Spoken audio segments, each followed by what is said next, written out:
یا ایھا المومنون نہیں، یا ایھا المتقون نہیں، یا عبادی۔ اب میں کس طرح اللہ کی محبت جو اس لفظ میں ہے میں اس کو کیسے بیان کروں؟ کہاں سے لاؤں الفاظ؟ یا عبادی۔ کون؟ علماء، مجاہدین، مبلغین، صوفیاء؟ نہیں، الذین اسرفوا علی انفسہم، جنہوں نے ساری زندگی میری نافرمانی کی۔ اللہ کہہ رہا ہے تم میرے ہو، جن کی راتیں شرابوں میں گزری، زنا میں گزری، جن کے دن جھوٹ بے ایمانی میں گزرے، جن کی زندگی پتھروں کی پوجا میں گزری، جن کی زندگی قتل و غارت میں گزری۔ آؤ نا، آ جاؤ نا، آ جاؤ، آ جاؤ۔ لا تقنطوا من رحمت اللہ، میری رحمت سے نا امید نہ ہو۔ یا اللہ اتنے سارے گناہ ہیں تو کیسے ہوگا؟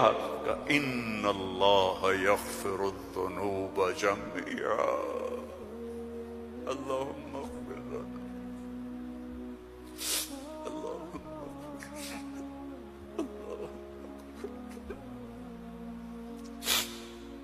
حضرت علی کا فرمان ہے کہ جب میں اللہ سے بات کرنا چاہتا ہوں تو میں نماز پڑھتا ہوں، اور جب میرا جی چاہتا ہے اللہ مجھ سے بات کرے تو میں قرآن پڑھتا ہوں۔ یہ اللہ کا پیغام ہے، اللہ کا خط ہے۔ میں رائمنڈ میں رائمنڈ میں پڑھا ہوں اور وہیں ٹائم میرا گزرتا ہے، تو جو فارنرز آتے ہیں نا، باہر ملک کے لوگ، ان کو جماعتوں میں بھیجنا یہ میرے ذمے رہا کچھ عرصہ۔ تو ایک مولانا صاحب آئے وہاں سے، امریکہ سے، انڈین تھے لیکن سیٹلڈ تھے، پاسپورٹ تھا۔ کہنے لگے بھائی طارق جمیل میں بہت پریشان ہوں، میری بیوی کا خط نہیں آ رہا، 4 مہینے ہو گئے، اس سے یہ ٹیلی فون وغیرہ نہیں ہوتے تھے، خط نہیں آ رہا، بہت پریشان۔ میں نے کہا کوئی نہیں، آ جائے گا، آپ سفر میں ہیں۔ تو کوئی 10-15 دن گزرے تو میں نے دیکھا وہ لیٹے ہوئے تھے اور مسکرا رہے تھے، اور ایک پیپر ان کے سینے پر پڑا تھا۔ میں نے کہا مولوی یوسف لگتا ہے بیگم کا خط آ گیا۔ کہنے لگے ہاں آ گیا آ گیا۔ ایک بیگم کے خط نے ان کو پریشان بھی کیا، آئے تو خوش کیا۔ یہ خط آپ کے ہر گھر میں پڑا ہوا ہے، لیکن نہ بڑا اٹھا کے دیکھتا ہے، نہ بڑی اٹھا کے دیکھتی ہے، نہ چھوٹا دیکھتا ہے، نہ چھوٹی دیکھتی ہے کہ اللہ کیا کہہ رہا۔ دوسری چیز جو اللہ نے میرے نبی کو دی، کائناتی آفاقی موج ہے، یہ 2 آفاقی موج سے ہیں، وہ ہے معراج، کہ ایک آنے والے دور میں جو لوگ سپیس میں جائیں گے ان کو بڑا مانا جائے گا، کمال کر دیا، سپیس پہ چلے گئے، چاند پہ چلے گئے، مریخ پہ چلے گئے۔ میرے رب نے اپنے حبیب کو کائنات سے بھی اوپر اٹھا کے بتایا کہ میں تمہیں ایسا نبی دے رہا ہوں، اس کے ہاتھوں میں ہاتھ دو گے تمہیں مجھ تک پہنچا دیں گے، تم چاند ڈھونڈ رہے۔ دیکھو سرجری میرے نبی کی ہوئی ہے تو اوپن ہارٹ سرجری ہو سکتی ہے، میرے نبی نے سوچ دی، وہ تو ہم زوال کا شکار ہوئے تو اور لوگ ہم سے لے گئے، ورنہ اوپن ہارٹ سرجری کا پہلا تصور میرے نبی کے سے شروع کیا گیا ہے کہ جب آپ کو معراج پہ لے جانے لگے، ام ہانی کے گھر سے آپ کو جبریل نے لیا اور حتیم میں آئے۔ حتیم وہ چھوٹی وال دیوار ہے جو بیت اللہ کے ساتھ، اس میں ایک خالی جگہ، یہ بیت اللہ کا اندر ہے۔ جب ہمارے نبی 35 سال کے تھے تو قریش نے سوچا کہ بیت اللہ بنائیں، وہ سیدھا ہو گئے، تو وہ مستطیل تھا، لمبا زیادہ، چوڑا تھوڑا، ابراہیمی بنیادیں، یہ طے کیا کہ حلال کمائی سے بنانا ہے، حرام سے نہیں۔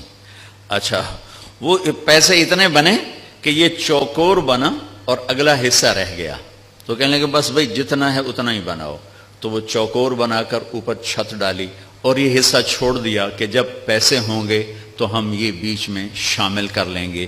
یہ اللہ کی حکمت تھی، نہ پیسے ہوئے نہ وہ شامل ہوا، تاکہ غریب لوگ بھی اگر بیت اللہ کے اندر نماز پڑھنا چاہیں تو وہ جگہ ہے جہاں اگر آپ اندر ہیں، ہم تو بیت اللہ کی طرف منہ کر کے نماز پڑھتے ہیں نا، لیکن اگر آپ بیت اللہ کی طرف پشت کر کے، حتیم کی طرف منہ کر کے نماز پڑھیں تو بھی آپ کی نماز ہو گئی ہے، چونکہ آپ بیت اللہ کے اندر ہیں۔ میں 2 دفعہ بیت اللہ کے اندر گیا، نماز پڑھی، لیکن وہ تو بڑے سفارشوں سے اور بڑے تعلقات سے، اور وہاں تو جو آدمی چلا جائے وہ بیت اللہ کے اندر ہے، تو آپ کو حتیم میں لے جایا گیا. اب آپ کو بے ہوش نہیں کرنا، یوں جبریل نے ہاتھ مارا، سارا سینہ کھل گیا. آپ دیکھ رہے ہیں، اور اس نے دل کو باہر نکالا تو دل سارے جسم سے جدا ہو گیا. اور اس کے میرا بھائی ہارٹ اسپیشلسٹ ہے تو میں اسے سنتا رہتا ہوں، باتیں گھر میں ہوتی رہتی. اچھا نکالا، پھر اس کو زمزم کا پانی ایک ٹب میں تھا، اس میں دھویا، اس کو دھویا، دھوتے رہے دھوتے رہے دھوتے رہے دھوتے رہے. اور آپ دیکھ رہے ہیں. اس کے بعد ایک آسمان سے لائے تھے، وہ پورا نور کا ایک بھرا ہوا برتن تھا. پھر وہ سارا نور آپ کے دل میں انٹر کیا. پھر اس کو بند کر کے پھر لگایا، ساتھ ہی دل سر ہر رگ سے جڑا. پھر سینے کو ملایا ہاتھوں سے، پھر یوں ہاتھ پھیرا.